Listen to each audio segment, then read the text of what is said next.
अस्सलाम वालेकुम सामी, like share follow तो आप ज़रूर करेंगे। मसूड़ों से खून आना, दांतों का दर्द, दाढ़ों का दर्द, मसूड़े अपनी जगह छोड़ जाते हैं और मुंह से जो है वो बू आना शुरू हो जाती है। सुबह जब उठते हैं तो मुंह सारा खून खून हुआ होता है। इन तमाम मसाइल के लिए एक बेहतरीन सवाल आपको बताता हूँ। अच्छा, एक बात जो हमारे तजर्बे में आई है वो ये कि दांत अमूमन ख़राब होना, गिर जाना, हिलना, ये मैदे की ख़राबी से वजह से होता है। और दाढ़ों के मसाइल जो है वो किडनी की खराबी यानी गुर्दों में खराबी होती है, तब होते हैं।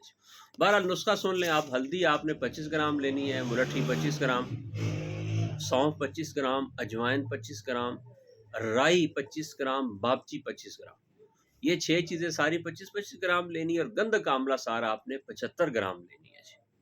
फिर सुन लें, हल्दी, मुलट्ठी, सौंफ, अजवाइन, राई और बापची, ये सारे 25-25 ग्राम।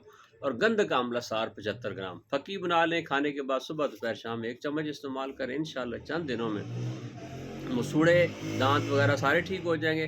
रात को सोने से पहले हल्दी और नमक के गरारे करके सोने हैं, कुली करके सोनिए जी। अस्सलाम वालेकुम।